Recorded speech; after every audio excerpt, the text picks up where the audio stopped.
On va parler du harcèlement, puisque tout le monde en parle. Voilà, il y a un chorus incroyable, une énorme symphonie qui monte, balance ton porc, parler, il faut parler, etc.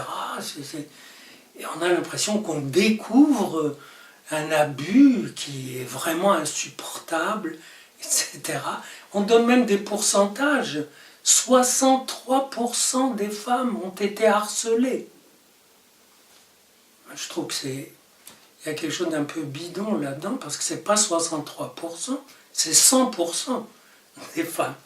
Il n'y a pas une femme, une jeune fille qui, à un moment ou l'autre, n'a pas reçu des avances plus ou moins appuyées, supportables, insupportables, violentes, etc.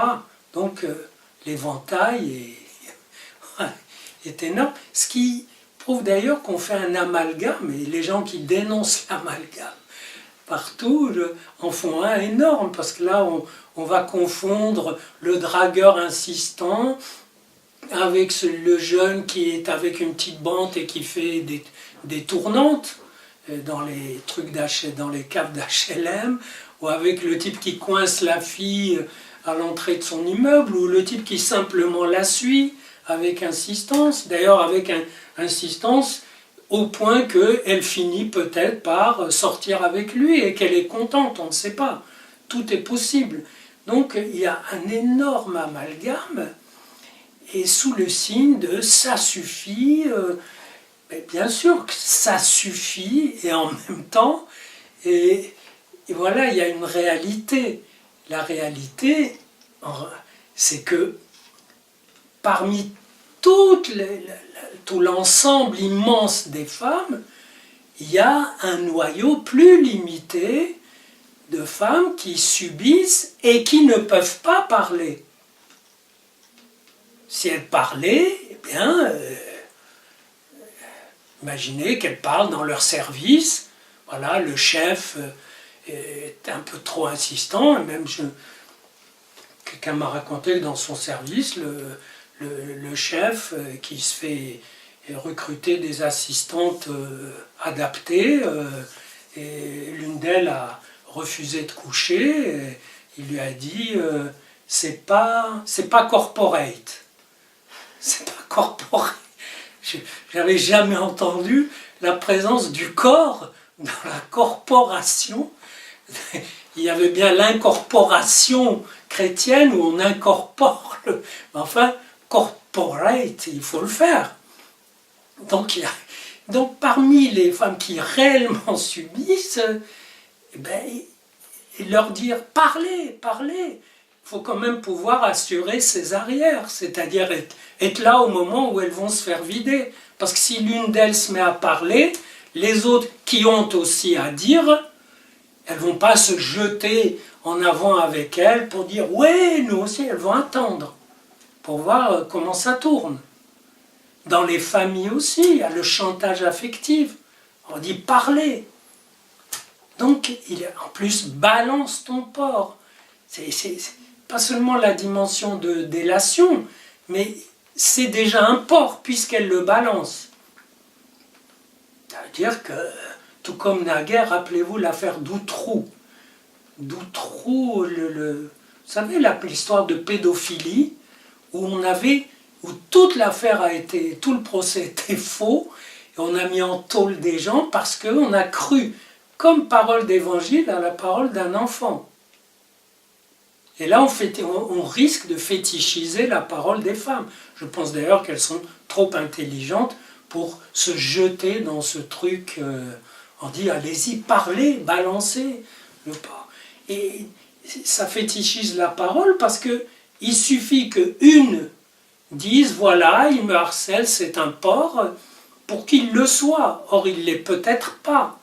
Et il l'est peut-être, mais pour que ce soit audible, pour qu'une parole tienne, il faut au moins 2 témoins. Et il n'y a pas de témoins dans ce genre d'affaires. Donc, vous voyez qu'il y a vraiment une espèce d'irresponsabilité dans le fait qu'on prend un phénomène qui existe depuis la nuit des temps. Ça ne veut pas dire qu'il est supportable, ça veut dire que les femmes ont toujours fait avec.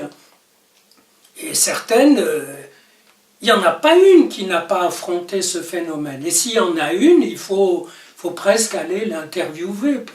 Comment elle a fait pour que personne ne se retourne sur elle, que personne ne lui fasse une remarque sur son look, que personne ne la regarde avec insistance. Il faudrait presque la consoler.